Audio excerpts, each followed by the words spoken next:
La CCI vient de moderniser son règlement d'arbitrage. Quels sont les principaux changements? On fait le point avec mon invité, Roland Ziadé, avocat associé chez Linkletters. Roland Ziadé, bonjour.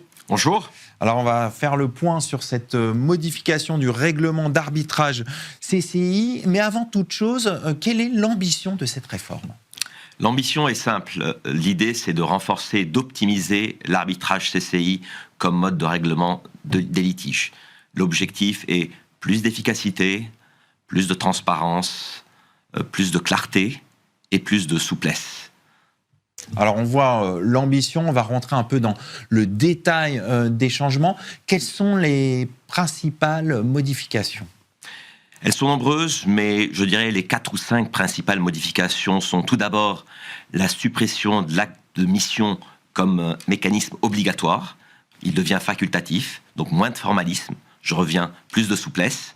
C'était un élément qui était important dans le passé. Aujourd'hui, il n'avait moins de raison d'être. Et donc, la conférence de gestion de procédure devient un élément important avec la suppression de l'acte de mission. Le deuxième élément, et probablement c'est le plus innovant, c'est l'instauration d'une procédure hautement accélérée. Pourquoi c'est le plus innovant ? Parce que dans ce cas de figure, la sentence est rendue dans les 3 mois. Donc efficacité renforcée. Ça sous-entend l'accord des parties, quelle que soit l'importance du montant en litige. Donc là, c'est pour les parties qui cherchent à maîtriser les coûts et les délais, c'est une innovation majeure. Voilà, exactement.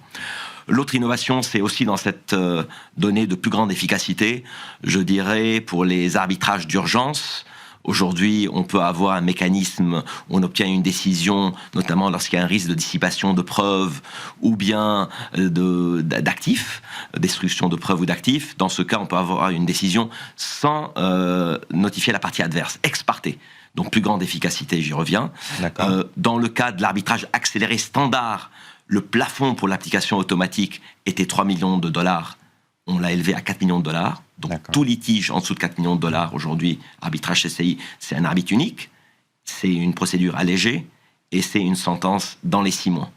Donc là encore, une plus grande efficacité, étant précisé qu'environ 40% des arbitrages CCI se situent dans cette fourchette. D'accord.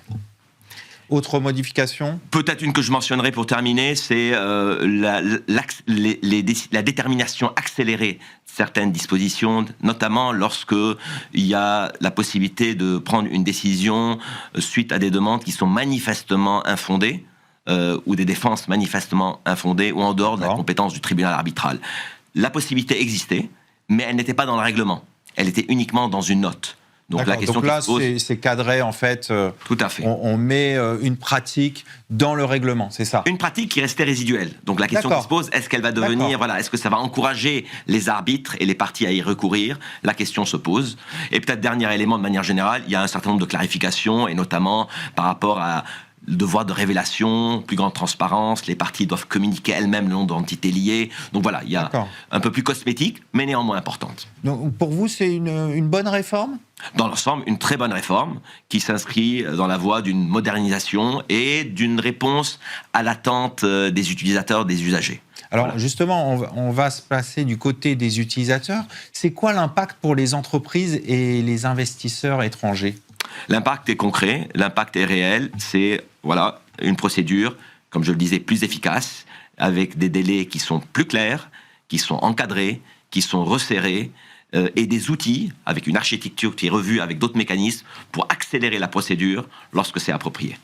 Pour bien comprendre aujourd'hui, c'est quoi les avantages d'un arbitrage CCI ? Les avantages d'un arbitrage CCI sont multiples. J'évoquerai peut-être les 5 principaux. Tout d'abord, la neutralité.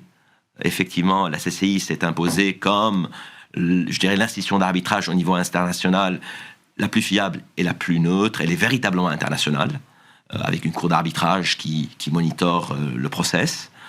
Je mentionnerai aussi le fait qu'il y a un contrôle qualité qui est réel avec la cour d'arbitrage. Aucune sentence CCI n'est notifiée aux parties sans revue et approbation par la cour.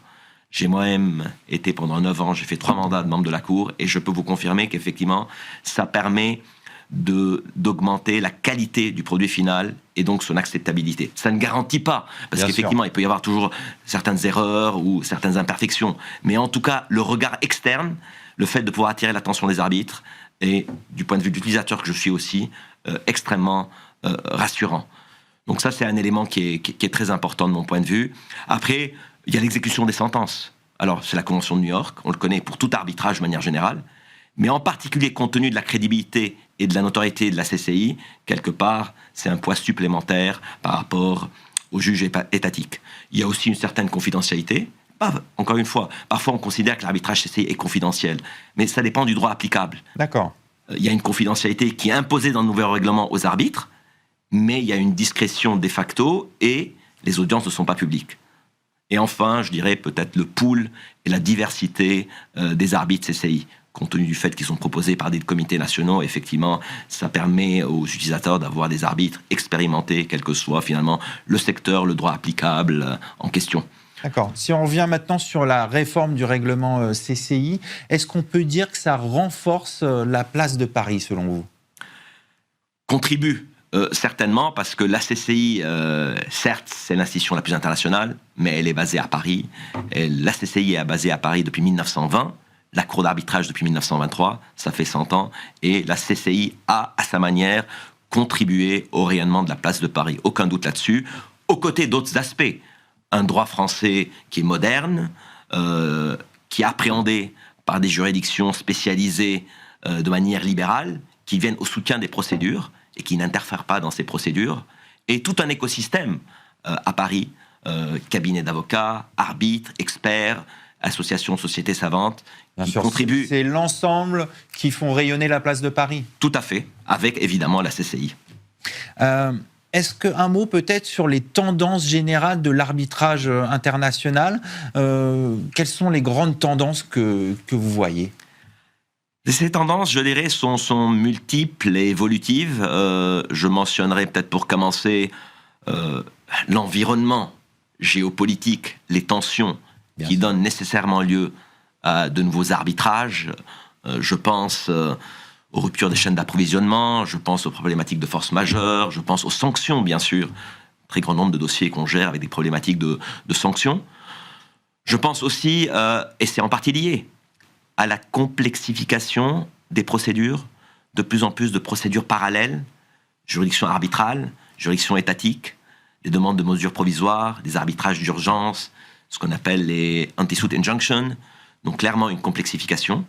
Je mentionnerai aussi peut-être un rôle croissant des États, multiplication des arbitrages qui impliquent des États ou des entités étatiques, liés en partie à un interventionnisme de l'État dans certains domaines. Je pense notamment aux ressources naturelles, aux infrastructures, avec soit des expropriations, soit un interventionnisme dans certains domaines. Un exemple marquant peut-être le secteur minier en Afrique.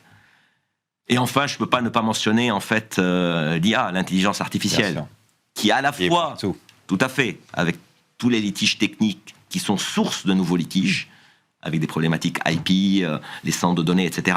Mais aussi l'IA comme outil qui joue un rôle important dans la pratique elle-même. Aujourd'hui déjà des avocats, demain probablement des arbitres, avec toutes les problématiques de procédure et d'éthique qui vont avec. On va conclure là-dessus. Merci Roland Ziadé. Je rappelle que vous êtes avocat associé chez Linkletters. Merci beaucoup. Tout de suite, on poursuit l'émission. On va parler de confidentialité des données.